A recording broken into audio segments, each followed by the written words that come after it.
Welcome to One Baha'i, that regular show where I just sit back and share a few personal thoughts about the Baha'i faith. It's nothing official, it's just me, one individual, one Baha'i. Have you ever had that sense of vujade, that feeling like you have never experienced something like it before? I had that experience this morning as I was reading The Hidden Words. I must have read this book dozens of times. I love it. And there was one I opened to this morning, and honestly, I can't remember ever having read it before. It's the Persian number 66. It says, "O emigrants, the tongue I have designed for mention of me, defile it not with detraction. If the fire of self overcome you, remember your own faults and not the faults of my creatures, inasmuch as every one of you knoweth his own self better than he knoweth others." I've read lots of things similar to that in the writings before, but it's weird. I don't actually remember reading that one before. Although I know I've seen O Emigrants. But that was what caught my attention. O emigrants. An emigrant, as you know, is someone who moves from one place to another. So the emigrant is the outgoing. An immigrant is one who moves into a place. And obviously, if you're an immigrant, you are also an emigrant. It just kind of makes sense. But he used the word emigrant, one who has left their home to move to another place. Now, I'm an emigrant. I moved from Chicago to Canada. So I'm an emigrant. And it occurred to me as I was reading this that Baha'u'llah, I think, is addressing those of us who have moved from one place to another. Those who still have ties back to their home.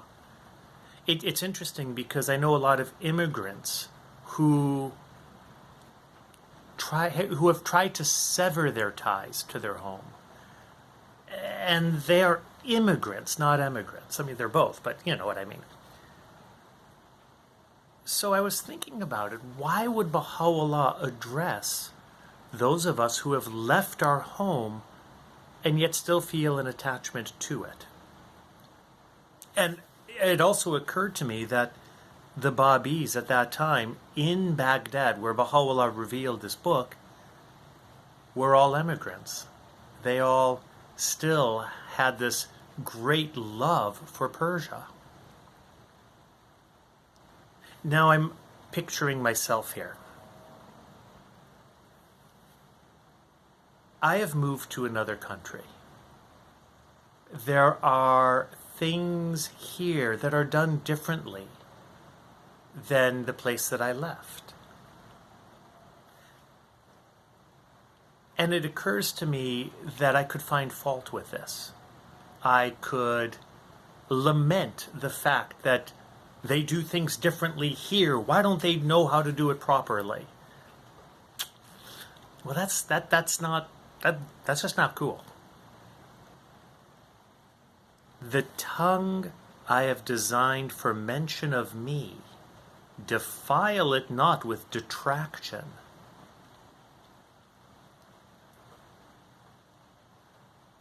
So we are to teach the faith. We are to talk about God. We are to talk about Baha'u'llah. We are to share these things. We are not to detract from where we live. That is not conducive to teaching the faith. It is not conducive to elevation.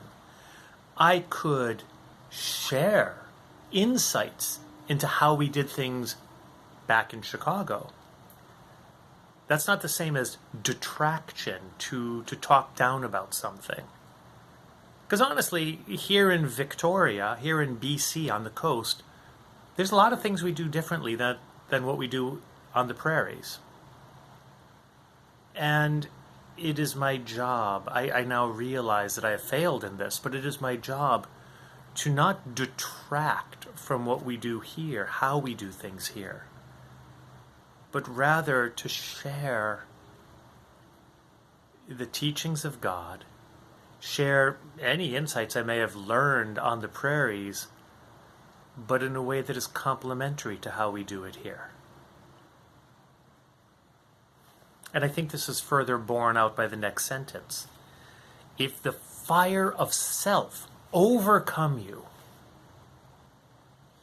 Okay, so to me, when I talk about how things were, where I grew up, that's self.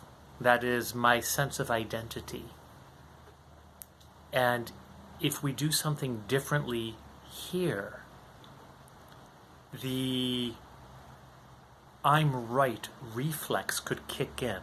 I could sit there and say, no, that's not how we do it. We are supposed to do it this other way. Well, that's just not cool. That would be the fire of self overcoming me. Now remember, I'm just sort of thinking out loud here, thinking extemporaneously.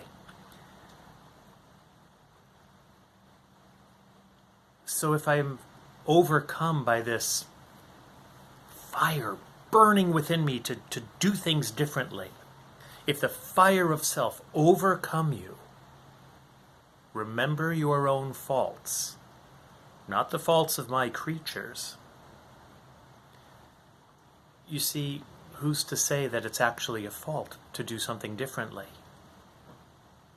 Inasmuch as every one of you knoweth his own self better than he knoweth others. You see, the way that they do things here, there's probably a very good reason.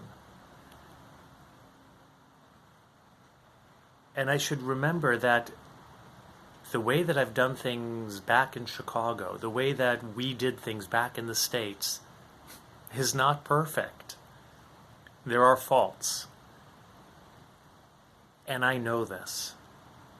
And I should remember this before I even think about criticizing how things are done here differently.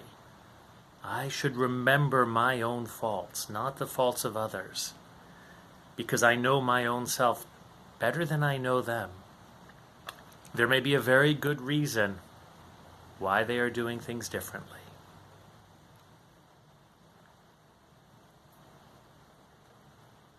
Oh, emigrants.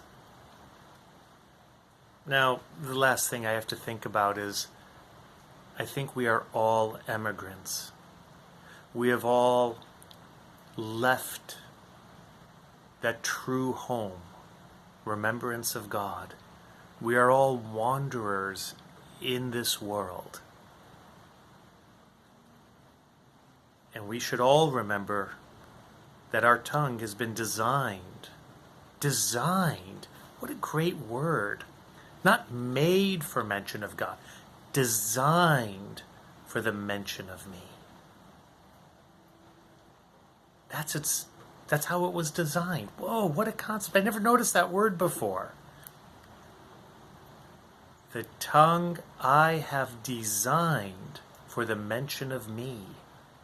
Defile it not with detraction. Oh wow, I could just go on another complete tangent looking at that word designed all of a sudden. I just love looking at the hidden words. There's so much within them. If the fire of self overcome you, remember your own faults, because this makes us humble. Not the faults of my creatures, for that makes us judgmental. Inasmuch as every one of you knoweth his own self better than he knoweth others. So, we can read it as a literal emigrant from one country to another, or we can read it as an emigrant from God's sheltering home to this world. Either way, it's just layer upon layer of beautiful meanings. Well, thank you very much for joining me today. I would love to hear your thoughts on this hidden word and also any others. If there is a hidden word that you think I should look at, I would really love to hear it. Please mention it in the comments. You know, there's I don't even know how many. 82 Persian, 71 Arabic, so 153. There's 153 hidden words. If there's one that you think I should touch on, please let me know. Thank you very much. We'll talk again soon.